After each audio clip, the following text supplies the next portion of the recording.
Sawadee Kap, I'm JP Mestanza. Today is Friday, July 23. Welcome to Phuket Extra, brought to you by PBC Phuket.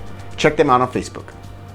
Another rule change has been issued for domestic arrivals to Phuket from all parts of the country, as they must present an RT-PCR or rapid antigen test results confirming the arrival is not affected with COVID-19, issued by a medical facility within 72 hours before arriving on the island, which will go into effect on Sunday for about 9 days. The new rule, which was issued just yesterday, it will go into effect this Sunday, July 25th until August 2nd, but it may be extended sometime next week. Even officials said that.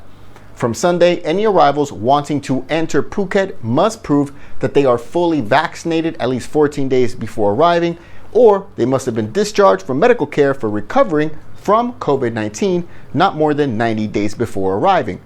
They must also show negative COVID-19 test results either through RT-PCR or a rapid antigen test issued no more than 72 hours prior to arrival.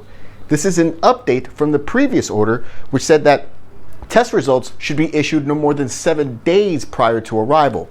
The new requirement also goes for kids between 6 to 18 years old, who must also show a negative test result issued within 72 hours. The governor says the change was made as cases on the island have begun to spike this week. However, the order for domestic arrivals from the 6 special groups that was announced yesterday and was highlighted here on this show, this is still unchanged. For more, visit thephuketnews.com.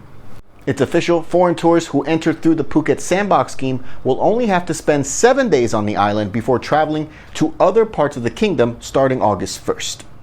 The move was approved on Thursday by the Center for Economic Situation Administration, the CESA, and is a big step in helping attract more international tourists to the island. So far, from July 1st to the 21st of July, Phuket has seen 9,358 foreign visitors through the Phuket Sandbox scheme, generating 534 million baht so far. The sandbox allows entry for vaccinated arrivals with no quarantine, although they do have to fulfill many requirements. Currently, arrivals have to stay on the island for 14 days before they can travel to other parts of the country. But by August 1st, this requirement will be cut down to 7 days. For more, visit thephuketnews.com.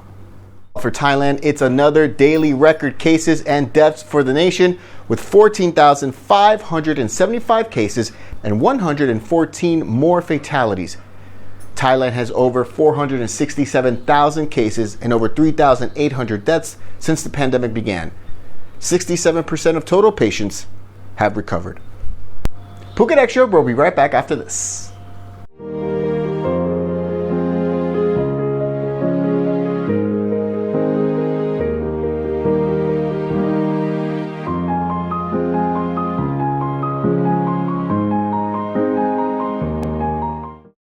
Did you service your car in the last 6 months? Come to the new My Car Repair Quick Service Workshop at Monument.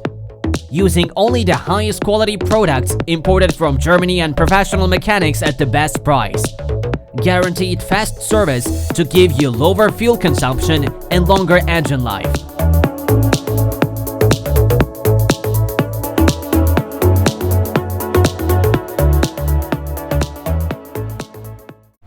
Welcome back to Phuket Extra. A budget of about 98 million baht is being requested in order for the island to buy over 89,000 doses of the Moderna vaccine from the Thai Red Cross. Rewat Arirob, the president of the Obojo, the Phuket Provincial Administration Organization, announced that he's made the request this week during a meeting at Phuket Provincial Hall. The 98 million baht request is part of a 109 million baht proposal for a budget that will also include swab testing for high-risk people in districts across the island, as well as for more medical supplies. Earlier this month, the PPAO already bought 5,000 doses of the Moderna vaccine from the Thai Red Cross, and the budget would be used to gain over 89,000 more doses in order to provide another vaccination option for people on the island. For more, visit thephuketnews.com. 13 protest leaders are being indicted on lese majeste laws and sedition charges of insulting the monarchy over a protest last October that took place outside of the German embassy, in which they called for reform of the higher institution.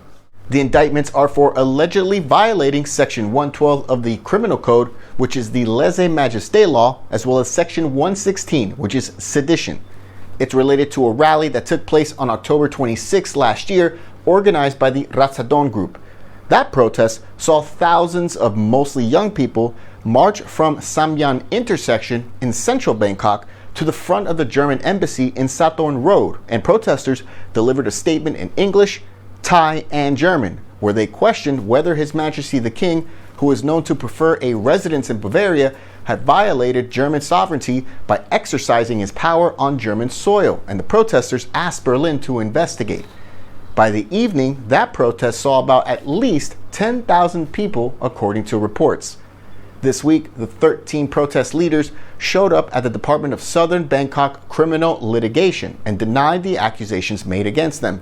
3 officials from the German embassy, along with several other protest leaders, showed up to observe the proceedings, and members of the Move Forward Party in Parliament were also present, saying they would use their positions to guarantee bail surety for the suspects.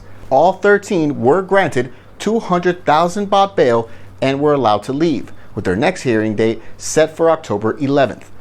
The anti-government protests began July of last year, with activists demanding the resignation of the premier, a new constitution, and reform of the monarchy, a contentious subject within the Kingdom of Thailand.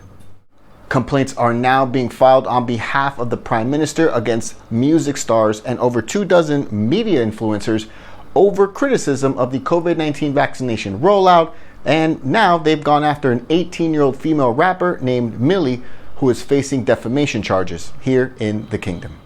Back on July 9th, a defamation suit was filed against rapper Millie, real name Danupa Kanaterakun, over criticism of the government and the way they've been dealing with the pandemic.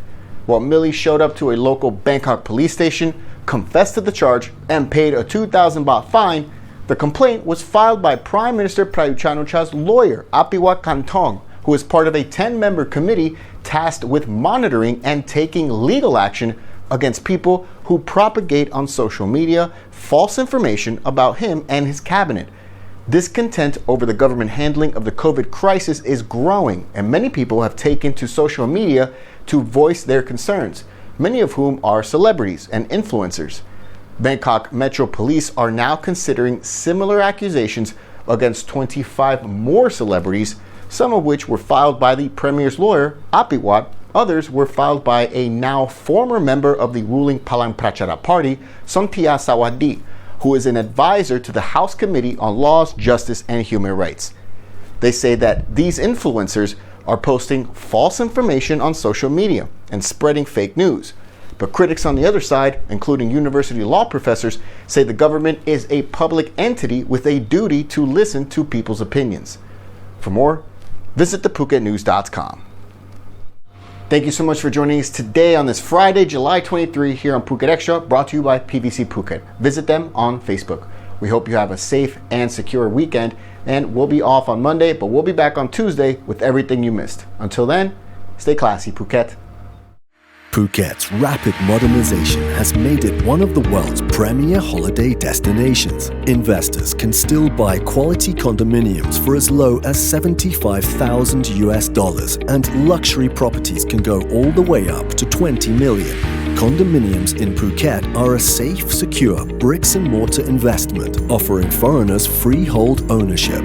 Call or email Thai Residential, Phuket's #1 trusted real estate advisor, to find your perfect Phuket property.